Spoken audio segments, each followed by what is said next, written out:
Guys, welcome back to my channel. So in today's video, I wanted to talk about 10 books that I wanted to read in 2021. So these books are books that I currently already own, and some of them I've owned for a very long time and have yet to get to them, and some of them are kind of newer books to me, but are ones that I feel like need to get read in this upcoming year. So let's jump into it. First book that I wanted to show you guys, these are in no particular order, but the first one is Good Omens by Neil Gaiman and Terry Pratchett.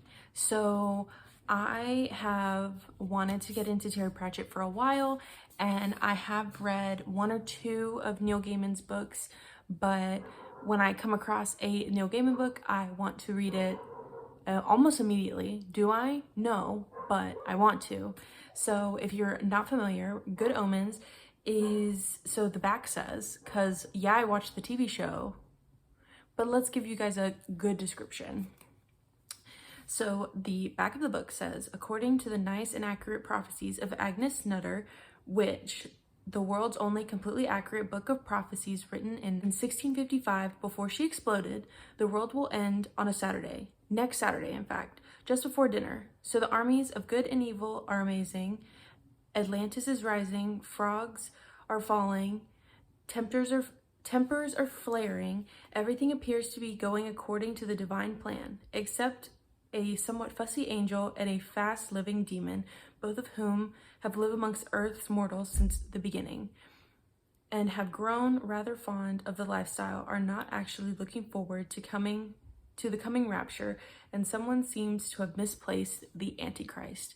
So reading the back of the book, I now remember everything that happened in the TV show, and if I'm not mistaken, this is a very funny book. I am looking forward to it a lot. So the next book I have is The Power by Naomi Alderman, and I just recently got this book for myself, but I've heard a lot of great things about it. So basically, all the women around the world and girls are discovering that they have power. With a flick of the fingers, they can inflict terrible pain and even death. And with this small twist of nature, everything changes drastically. So from what I've heard, this is a very feminist book, if I'm not mistaken, and I am actually very excited to get to it. Next, we have The Nightingale by Kristin. I have wanted to get to this book ever since last January of 2020.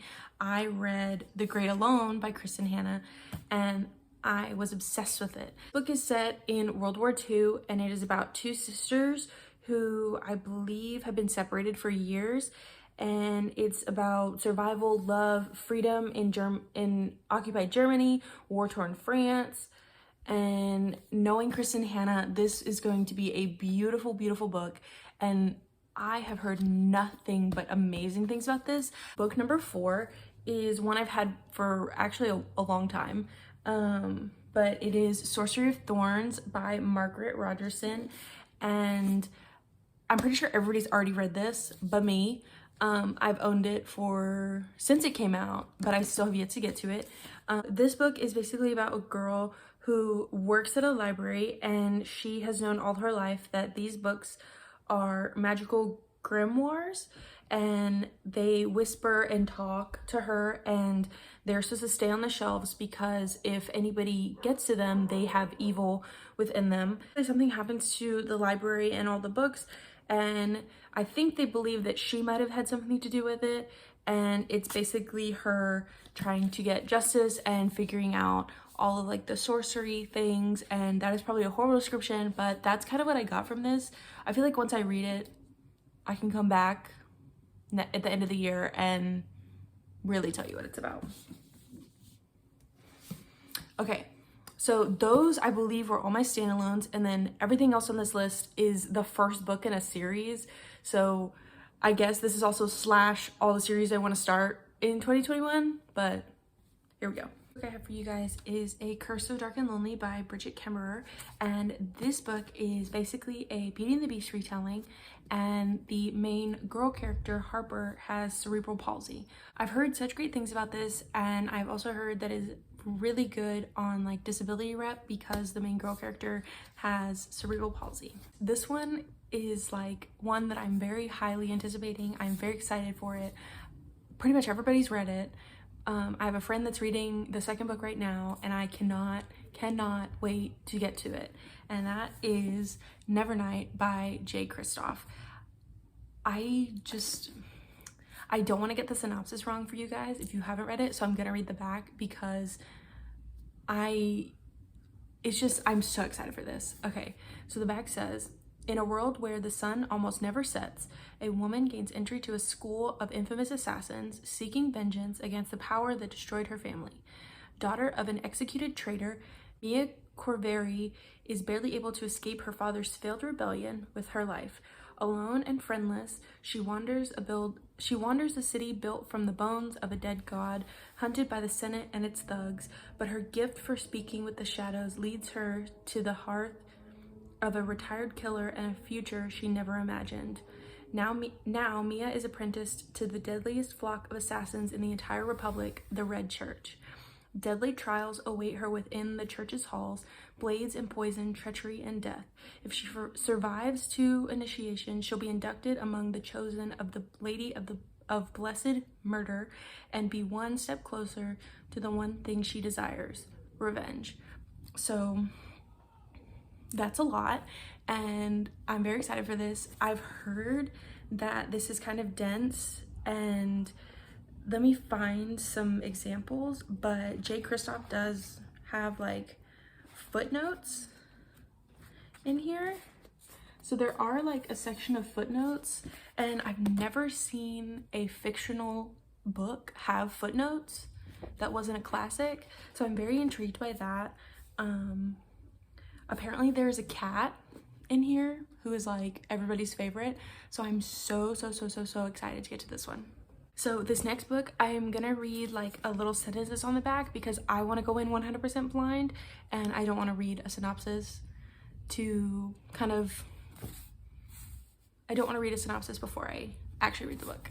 So this next book is The Fifth Season by N.K. Jemisin, and everyone also talks about this one. The back says, this is the way the world ends for the last time.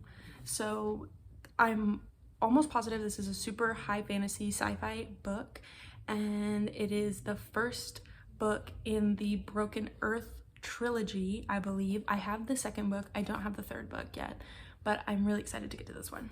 Next book that I have to show you guys is The Long Way to a Small Angry Planet by Becky Chambers, and this book is set in space on a ship called the Wayfarer, and basically it is our main character Rosemary is on this ship, and a bunch of like things happen. She meets some new people, and pretty much she goes on these adventures, I believe, with the ship, and she comes to find that the crew on the ship is her family, and then it says, as your family isn't necessarily the worst thing in the universe as long as you actually like them.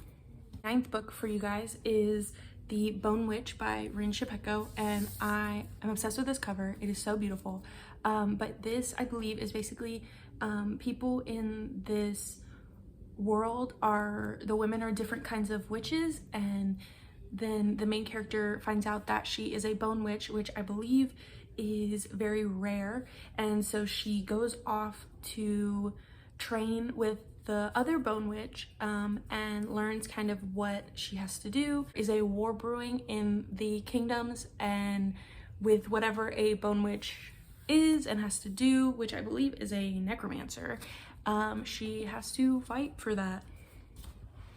I go into everything almost 100% blind, so if I sound like an idiot when I'm explaining these, it's really just because I'm telling you what I know because I want to go in blind. Okay, with that, the final book that I would like to get to in 2021 is Scythe by Neil Schusterman. I don't know why I have yet to read this. I have owned this book for so long. This book has been on my radar literally since the book came out. Like, I've been wanting to read it since it came out, and I still have yet to read it. But this is the first book in the Arc of a Scythe trilogy, I'm pretty sure. And this world is set where there is no war, there's no disease, there's no hunger, there's no misery, and so there is overpopulation. And there are people called the Scythes, and they are supposed to go kill people, I believe, and obviously something will go wrong, and that's how that goes. So thank you guys so much for watching. This is my first video back in a while. I'm trying to learn to film and not hate what I'm filming, so I'm really trying to be my true self in 2021. That's like a side goal for my channel. But I really hope you guys enjoyed this video. If you've read any of these, let me know so I can kind of figure out which one I want to get to first. And if you didn't like any of these, also let me know so I can just know that other people don't like them and then form my own opinions. But thank you guys so much for watching. Like, subscribe, comment, everything, whatever. Bye.